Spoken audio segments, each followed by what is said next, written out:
ॐ स्थापकाय च धर्मस्य सर्वधर्मस्वरूपिणे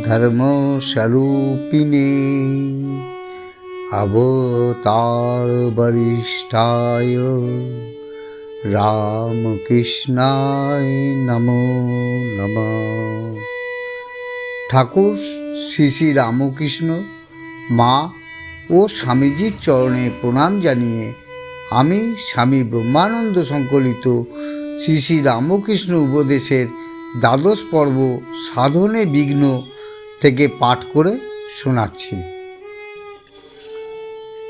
সাধনে বিঘ্ন যেমন জালার ভেতর কোনোখানে একটা ছোট ছিদ্র থাকলে ক্রমে ক্রমে সব জল বেরিয়ে যায়, তেমনি সাধকের ভেতরেও একটু সংসারাসক্তি থাকলে সব সাধন বিফল হয়ে থাকে। কাঁচা মাটিতে গড়ন হয়, পোড়া মাটিতে আর গড়ন চলে না। যার হৃদয় একবারে বিষয় বুদ্ধিতে পুড়ে গেছে তাতে আর পারমার্থিক ভাব ধরে না। চিনিতে বালিতে মিশে থাকলে পিঁপড়ে যেমন বালি ফেলে চিনি খায়, তেমনি সাধু ও পরমহংসেরা এ সংসারে সদস্তু যে সচ্চিদানন্দ তাকেই গ্রহণ করে, আর অসদস্তু যে কামকাঞ্চন সে সমস্ত ত্যাগ করে। কাগজে তেল লাগলে তাতে আর লেখা চলে না, তেমনি জীবে কামকাঞ্চন রূপ তেল লাগলে তাতে আর সাধন চলে না। সে তেল মাখা কাগজ খড়ি দিয়ে ঘষে নিলে তাতে লেখা যায়, তেমনি জীবে কামকাঞ্চন রূপ তেল লাগলে ত্যাগরূপ খড়ি দিয়ে ঘষে নিলে তবে সাধন চলে। যে সকল লোক নিজে কখনো ধর্মচর্চা করে না, অন্যকেও ধ্যান পূজা করতে দেখলে ঠাট্টা বিদ্রূপ করে, ধর্ম ও ধার্মিকদের নিন্দা করে, সাধন অবস্থায় কখনো এইরূপ লোকেদের সঙ্গ করবে না, তাদের কাছে থেকে একবারে দূরে থাকবে। গরুর পালে যদি অন্য কোনো জন্তু এসে ঢোকে তাহলে সব গরু তাকে গুটিয়ে তাড়িয়ে দেয়, কিন্তু গরু এলে তার সঙ্গে গা চাটাচাটি করে। সেই রকম যখন ভক্তের সঙ্গে ভক্তের দেখা হয় তখন তারা উভয়ে ধর্মকথা কয়, বড় আনন্দ করে, আর হঠাৎ সে সঙ্গ ত্যাগ করতে ইচ্ছে করে না। কিন্তু বিজাতীয় লোক এলে তার সঙ্গে মেশামেশি করে না। যে পুকুরে অল্প জল, তার যেমন জল পান করতে গেলে ওপর থেকে আস্তে আস্তে নেড়ে জল খেতে হয়, বেশি নাড়তে নেই, নাড়লে তার ভেতর হতে ময়লা উঠে জল ঘোলা হয়ে যায়। তেমনি যদি সচ্চিদানন্দ লাভ করতে চাও তাহলে তুমি গুরুবাক্যে বিশ্বাস করে ধীরে ধীরে সাধন করো। মিছে কেবল শাস্ত্র বিচার তর্ক করো না, ক্ষুদ্র মন অল্পেতেই গুলিয়ে যায়। ভূত ছাড়বে কেমন করে বলো? যে সর্ষে দিয়ে ভূত ছাড়াবে তারই মধ্যে ভূত ঢুকে বসে আছে। যে মন দিয়ে সাধন ভজন করবে তাই যদি বিষয়াসক্ত হয়ে পড়ে তাহলে সাধন ভজন কি করে হবে? মন মুখ এক করাই হচ্ছে প্রকৃত সাধন। নতুবা মুখে বলছি হে ভগবান তুমি আমার সর্বস্ব ধন, এবং মনে বিষয়কেই সর্বস্ব জেনে বসে রয়েছি, এইরূপ লোকের সকল সাধনই বিফল হয়। বাসনার লেশমাত্র থাকতে ভগবান লাভ হয় না। যেমন সুতোতে একটু ফেঁসো বেরিয়ে থাকতে ছুঁচের ভেতর যায় না। মন যখন বাসনারহিত হয়ে শুদ্ধ হয় তখন সচ্চিদানন্দ লাভ হয়। যারা ঈশ্বর লাভের জন্য সাধন ভজন করতে চায় তারা যেন কোনো রকমে কামিনী কাঞ্চনে আসক্ত না হয়ে পড়ে। কামিনী কাঞ্চনে সংসর্গ থাকলে কোনো কালেও তাদের সিদ্ধাবস্থা লাভের উপায় নেই। যেমন খই ভাজবার সময় যে খইটি খোলার উপর থেকে ঠিকরে বাইরে পড়ে তাতে কোনো দাগ লাগে না, কিন্তু গরম বালির খোলায় থাকলে কোনো কোনো স্থানে কালো দাগ লাগে। বিষয়, ছেলে কিংবা মানসম্ভ্রমের জন্য কেহ যেন কামনা করে ঈশ্বরের সাধনা না করে। যে শুধু সচ্চিদানন্দ লাভের জন্য তার নিকট প্রার্থনা করে তার নিশ্চয়ই ঈশ্বর লাভ হয়। যেমন বাতাসে জল নড়লে ঠিক প্রতিবিম্ব দেখা যায় না, তেমনি মন স্থির না হলে তাতে ভগবানের প্রকাশ হয় না। নিঃশ্বাস প্রশ্বাসের সঙ্গে সঙ্গে মন চঞ্চল হয়। এই জন্য যোগীরা আগে কুম্ভক দ্বারা মন স্থির করে ভগবানের ধ্যান ধারণা করেন। ভাবের ঘরে যা চুরি না থাকে তারই সচ্চিদানন্দ লাভ হয়, অর্থাৎ কেবল সরলভাবে ও বিশ্বাসেই তাকে পাওয়া যায়। যেমন সাপ দেখলে লোকে বলে থাকে, মা মনসা মুক্তি লুকিয়ে রেখো আর লেজটি দেখিও, তেমনি যুবতী স্ত্রীলোক দেখলে মা বলে নমস্কার করা উচিত ও তাদের মুখের দিকে না চেয়ে পায়ের দিকে চাইবে, তাহলে আর প্রলোভনের আর পতনের আশঙ্কা থাকবে না। বিদ্যাশক্তিই হোক বা অবিদ্যাশক্তিই হোক, সাধু সন্ন্যাসী ও ভক্তমাত্রেই সব স্ত্রীলোককে মা আনন্দময়ী রূপ বলে জানবে। খুব জনশূন্য স্থানে যুবতী স্ত্রীলোককে দেখে যে মা বলে চলে যেতে পারে তাকেই ঠিক ঠিক ত্যাগী বলা যায়, আর যে লোক সবার মাঝে ত্যাগী সেজে থাকে তাকে প্রকৃত ত্যাগী বলা যায় না। অভিমানের জ্বর মরেও মরে না। যেমন ছাগলটিকে কেটে ফেলে তার ধড় মুন্ডু হতে পৃথক করলেও কিছুক্ষণ ধরে নড়তে থাকে। অভিমান শূন্য হওয়া বড় কঠিন। পেঁয়াজ রসুন ছেঁচে কোনো পাত্রে রেখে তারপর পাত্রটিকে শতবার ধুয়ে ফেললেও তার গন্ধ যেমন কিছুই যায় না, সেই প্রকার অভিমানের লেশ কিছু না কিছু থেকে যায়। ঠিক ঠিক সন্ন্যাসী বা ত্যাগীর লক্ষণ কীরূপ জানো? তারা কামিনী কাঞ্চনে কোনোরূপ সংস্পর্শে থাকবে না। এমনকি স্বপ্নেও যদি কামিনী সহবাস হচ্ছে বলে জ্ঞান হয় এবং তদ্বারা রেত সংকলন হয় কিংবা অর্থের ওপর আসক্তি জন্মায়, তাহলে এতদিনে সাধন ভজন সব নষ্ট হয়ে যায়। ভগবান কল্পতরু, কল্পতরুর নিকট বসে যে যা কিছু প্রার্থনা করে তাই তার লাভ হয়। এই নিমিত্ত সাধন ভজন দ্বারা যখন মন শুদ্ধ হয় তখন খুব সাবধানে কামনা ত্যাগ করতে হয়। কেমন যেন এক ব্যক্তি কোনো সময় ভ্রমণ করতে করতে অতি বিস্তীর্ণ প্রান্তরে গিয়ে উপস্থিত হয়। পথে রৌদ্রের তাপে এবং পথ ভ্রমণের ক্লেশে অতিশয় ক্লান্ত ও ঘর্মাক্ত কলেবর হয়ে কোনো এক বৃক্ষের নিম্নে উপবেশন করে শ্রান্তি দূর করতে করতে মনে মনে ভাবলে যে এই সময় যদি একটা উত্তম শয্যা মেলে তাহলে তাতে অতি সুখে নিদ্রা যায়। পথিক যে কল্পতরু নিম্নে বসেছিল তা সে জানত না। মনে মনে যেমন এই বাসনা উঠল, তৎক্ষণাৎ সেখানে উত্তম শয্যা এসে পড়ল। পথিক অত্যন্ত আশ্চর্য হয়ে তাহাতেই শয়ন করলে এবং মনে মনে ভাবতে লাগলো, এই সময় যদি একটি স্ত্রীলোক এসে আমার পদসেবা করে তাহলে অতি সুখে শয়ন করতে পারে। এই সংকল্প হতে না হতেই তখনই এক যুবতী পথিকের পদতলে এসে উপবেশনপূর্বক তার সেবা করতে লাগলো। পথিকের এই দেখে আহ্লাদের আর সীমা রইল না। তারপর তার খুব ক্ষুধা পেতে লাগলো ও সে মনে মনে করলো, যা ইচ্ছে করেছিলাম তা পেলুম, তবে কি খাবার জিনিস কিছু পাবো না?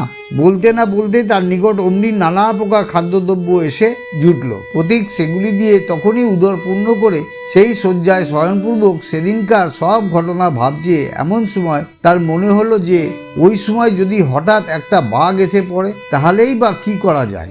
যেমন এইটি মনে মনে হওয়া, অমনি এক প্রকাণ্ড বাঘ লাফ দিয়ে এসে তাকে ধরল এবং তার ঘাড় থেকে রক্ত পান করতে লাগলো। অবশেষে পথিকের জীবন শেষ হলো। এই সংসারের জীবেরও ঠিক এইরূপ দশা ঘটে থাকে। ঈশ্বর সাধন করতে গিয়ে বিষয়, ধন, জন অথবা মান, যশ ইত্যাদি কামনা করলে তা কিছু কিছু লাভ হয় বটে, কিন্তু শেষে ব্যাঘ্রেরও ভয় থাকে। অর্থাৎ রোগ, শোক, তাপ, মান, অপমান ও বিষয়নাশরূপ ব্যাঘ্র স্বাভাবিক ব্যাঘ্র হতেও লক্ষ গুণে যন্ত্রণাদায়ক। এক ব্যক্তির মনে হঠাৎ বৈরাগ্যভাব উদয় হতে আত্মীয় ভাইদের নিকট বলল, সংসার আমার ভালো লাগছে না, এখনই আমি কোনো নির্জন স্থানে গিয়ে ঈশ্বর আরাধনা করব। তার আত্মীয়রা এই শুভ সংকল্পে সম্মতি দিল। উক্ত ব্যক্তি বাড়ি হতে বাহির হয়ে ক্রমে এক নির্জন স্থানে উপস্থিত হয়ে ঘোরতর তপস্যা করতে আরম্ভ করল। ক্রমান্বয়ে 12 বৎসর কাল তপস্যা করে ও কিছু কিছু সিদ্ধাই লাভ করে পুনরায় বাড়ি ফিরল। তার আত্মীয় স্বজনেরা অনেক দিন পরে তাকে দেখে সকলেই আনন্দ প্রকাশ করতে লাগলো ও কথাবার্তা প্রসঙ্গে জিজ্ঞেস করলে এতদিন তপস্যা করে কি জ্ঞান লাভ করলে?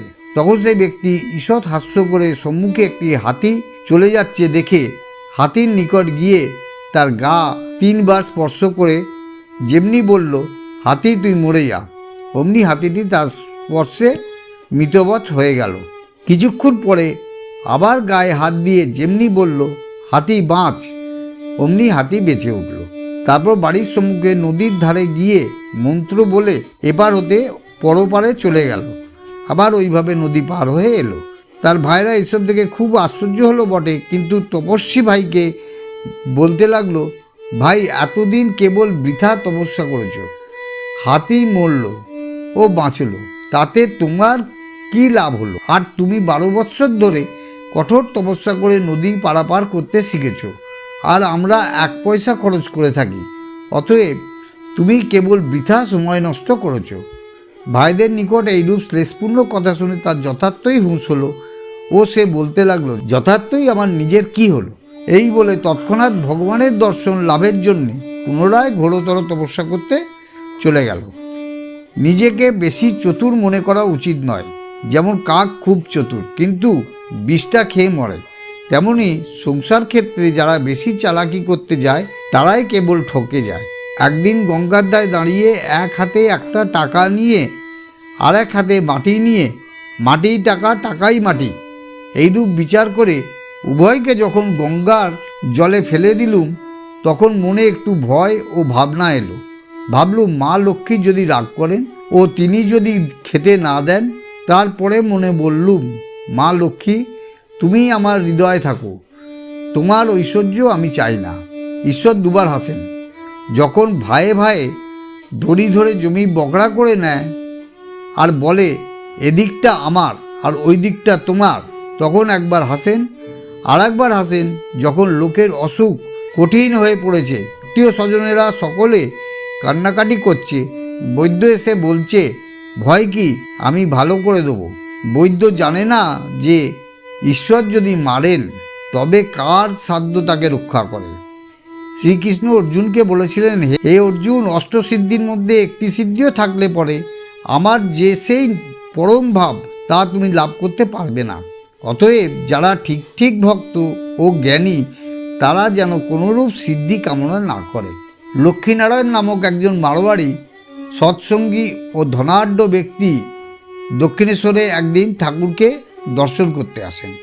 ঠাকুরের সঙ্গে অনেকক্ষণ ধরে বেদান্ত বিষয়ে আলোচনা হয়। ঠাকুরের সহিত ধর্ম প্রসঙ্গ করে ও তার বেদান্ত সম্বন্ধে আলোচনা শুনে তিনি বড় প্রীত হন। পরিশেষে ঠাকুরের নিকট হতে বিদায় নেবার সময় বলেন, আমি 10,000 টাকা আপনার সেবায় নিমিত্ত দিতে চাই। ঠাকুর এই কথা শোনা মাত্র মাথায় দারুণ আঘাত লাগলে যেরূপ হয় মূর্ছাগত প্রায় হলেন। কিছুক্ষণ পরে মহা বিরক্তি প্রকাশ করে বালকের ন্যায় তাকে সম্বোধন করে বললেন, শালা তুম হিয়া সে अभी उठ जाओ, तुम हमको माया का प्रलोभन दिखाता है। उक्त मारवाड़ी भक्त একটু অপ্রতিভ হয়ে ঠাকুরকে বললেন, আপ अभी थोड़ा কাঁচা है। ইহার উত্তরে ঠাকুর জিজ্ঞাসা করলেন, कैसा है? मारवाड़ी भक्त बोलें, महापुरुष लोगों को खूब उच्च अवस्था होने से त्याज्य ग्राह्य के समान बराबर हो जाता है। कोई कुछ दिया अथवा लिया उसमें उनका चित्त में संतोष বা ক্ষোভ कुछ नहीं होता। ঠাকুর ওই কথা শুনে ঈষৎ হেসে তাকে বুঝাতে লাগলো, দেখো আরশিতে কিছু অপরিষ্কার দাগ থাকলে যেমন ঠিক ঠিক মুখ দেখা যায় না, তেমনি যার মন নির্মল হয়েছে সেই নির্মল মনে কামিনী কাঞ্চন দাগ পড়া ঠিক নয়। ভক্ত মারোয়াড়ি বললেন, বেশ কথা, তবে হৃদয় যে আপনার সেবা করে না হয় তার নামে আপনার সেবার জন্য টাকা থাক। তদুত্তরে ঠাকুর বললেন, না তাও হবে না, কারণ তার নিকট থাকলে যদি কোনো সময় আমি বলি যে অমুককে কিছু টাকা দাও বা অন্য কোনো বিষয় আমার খরচ করতে ইচ্ছে হয়, তাতে সে যদি দিতে না চায় তার মনে সহজেই এই অভিমান আসতে পারে যে ও টাকা তো তোর নয়, ও আমার জন্য দিয়েছে, এও ভালো নয়। মারোয়াড়ি ভক্ত ঠাকুরের এই কথা শুনে আশ্চর্য হলেন এবং ঠাকুরের এই অদৃষ্টপূর্বক ত্যাগভাব দেখে নিরতিশয় প্রীত হয়ে স্বস্থানে প্রস্থান করলেন। টাকার অহংকার করতে নেই। যদি বলো আমি ধনী, ধনীর আবার তারে বাড়া তারে বাড়া আছে। সন্ধ্যের পর যখন জোনাকি পোকা ওঠে, সে মনে করে আমি এই জগৎকে আলো দিচ্ছি, কিন্তু যেই নক্ষত্র উঠল অমনি তার অভিমান চলে গেল। তখন নক্ষত্ররা মনে করে আমরা জগৎকে আলো দিচ্ছি, কিন্তু পরে যখন চন্দ্র উঠল তখন নক্ষত্ররা লজ্জায় মলিন হয়ে গেল। চন্দ্র মনে করলে আমার আলোয় জগৎ হাসছে। দেখতে দেখতে অরুণোদয় হলো, তখন চন্দ্র মলিন হয়ে গেল। খানিক পরে আর দেখা গেল না। ধনীরা যদি এগুলি ভাবে তাহলে আর তাদের ধনের অহংকার থাকে না। এ কৌপিন কা বাস্তে। একজন সাধু গুরুপদেশ নিয়ে ভগবানের সাধন ভজন করবার উদ্দেশ্যে কোনো গ্রামের একটি নির্জন প্রান্তরে মধ্যে সামান্য একটি পর্ণকুটির করে তার মধ্যে বাস করতে লাগলেন ও সাধন ভজন করতে লাগলেন। তিনি প্রত্যহ প্রত্যুষে উঠে স্নান ইত্যাদি করে তার ভিজে কাপড় ও কৌপিন কুটিরের কাছে একটি গাছে শুকোবার জন্য রেখে দিতেন। সাধু যখন ভিক্ষার জন্য বেরিয়ে যেতেন সেই সময় ইঁদুর এসে তার সেই কৌপিন কেটে দিত। সাধু পরদিন গ্রামে গিয়ে আবার নতুন কৌপিন ভিক্ষা করে আনতেন। অল্পদিন পরে সাধু স্নানান্তে আবার ওই ভিজে কৌপিন কুটিরের ওপর শুকোবার জন্য রেখে দিলেন এবং ভিক্ষান্নের জন্যে গ্রামে গেলেন। ভিক্ষান্তে কুটিরে ফিরে এসে দেখলেন ইঁদুর আবার তার কৌপিন টুকরো টুকরো করে কেটে ফেলেছে। তিনি তাই দেখে মনে মনে বড় বিরক্ত হলেন এবং ভাবতে লাগলেন আবার কোথায় কার কাছে কৌপিন ভিক্ষা করব। পরদিন আবার ভিক্ষায় বেরিয়ে গ্রামবাসীদের কাছে ইঁদুরের উপদ্রবের কথা জানালেন। গ্রামবাসীরা সমস্ত বৃত্তান্ত শুনে বললেন আপনাকে রোজ রোজ কে কৌপিন দেবে? আপনি এক কাজ করুন, একটা বিড়াল পুষুন, তাহলে আর বিড়ালের ভয় ইঁদুর আসবে না। সাধু তৎক্ষণাৎ গ্রাম থেকে একটা বিড়ালের বাচ্চা নিয়ে গেলেন। সেই দিন থেকেই বিড়ালের ভয় ইঁদুরের উপদ্রব বন্ধ হলো। তা দেখে সাধুর আনন্দের সীমা রইল না। ক্রমে সাধু সেই বিড়ালটাকে বেশ আদর যত্নে লালন পালন করতে লাগলেন এবং গ্রামে গিয়ে বিড়ালের জন্য দুধ ভিক্ষা করে এনে খাওয়াতে লাগলেন। কিছুদিন পরে কোনো ব্যক্তি তাকে বললেন, সাধুজি, আপনার রোজ দুধের দরকার, 2-4 দিন ভিক্ষে করে চলতে পারে, 12 মাস কে আপনাকে দুধ দেবে? আপনি এক কাজ করুন, একটা গরু পুষুন, তাহলে তার দুধ খেয়ে আপনি নিজেও পরিতৃপ্ত হবেন, বিড়ালকেও খাওয়াতে পারবেন। অল্পদিনের মধ্যে সাধু একটি দুগ্ধবতী গাভী সংগ্রহ করে নিয়ে এলেন। সাধুকে আর দুধের জন্যে ভিক্ষে করতে হলো না। ক্রমে সাধু সেই গরুর খড় বিচালি ইত্যাদির জন্য গ্রামে ভিক্ষা করতে লাগলেন। তখন গ্রামের লোকেরা তাকে বললেন, আপনার কুটিরের নিকট পতিত জমিতে চাষ করুন, তাহলে আর খড় বিচালির জন্য ভিক্ষা করতে হবে না। তখন সাধু সকলের পরামর্শে নিকটস্থ পতিত জমিতে চাষ আরম্ভ করলেন। চাষের জন্য তাকে ক্রমে লোক ইত্যাদি নিযুক্ত করতে হলো। যখন শস্যাদি সঞ্চিত হতে লাগলো, তা রাখবার জন্য গোলাবাড়ি ইত্যাদি প্রস্তুত করে তিনি ঠিক গৃহস্থের মতো মহাব্যস্ত হয়ে দিন কাটাতে লাগলেন। কিছুদিন পরে সাধুটির গুরু এসে সেখানে উপস্থিত হলেন। তিনি ওই সকল বিষয় বৈভব দেখে একটি চাকরকে জিজ্ঞাসা করলেন, এখানে একটি ত্যাগী কুটির মধ্যে থাকতেন, তিনি কোথায় গেছেন বলতে পারো? চাকরটি কোনো উত্তর দিতে পারল না। পরে তিনি ওই সাধুর বাড়ির ভেতর ঢুকে সামনে তার শিষ্যকে দেখতে পেয়ে জিজ্ঞাসা করলেন, বৎস, এসব কি? শিষ্য অপ্রতিভ হয়ে অমনি গুরুর পায়ে পড়ল এবং বলতে লাগলো, প্রভুজি, এসব এক কৌপিন কা বাস্তে। সাধুটি একে একে সমস্ত বৃত্তান্ত গুরুর নিকট বলতে লাগলেন। গুরুর দর্শনে তার সকল আসক্তি কেটে গেল ও তিনি তৎক্ষণাৎ এই সব বিষয় সম্পত্তি পরিত্যাগ করে গুরুর পশ্চাৎগামী হলেন। হৃদয় মুখুজ্জে একদিন ঠাকুরকে বলেছিলেন, মামা, তোমার প্রতি মায়ের যখন এত দয়া, তুমি মায়ের কাছ থেকে কিছু সিদ্ধাই চেয়ে নাও না কেন? ঠাকুরের তখন বালকের ন্যায় অবস্থা। হৃদুর এই কথা শুনে তিনি একদিন চাঁপাতলার পুষ্করিণীর ঘাটে বসে বালকের ন্যায় মাকে বলতে লাগলেন, মা, হৃদু বলে তুমি মায়ের কাছে থেকে সিদ্ধাই চেয়ে নাও না কেন?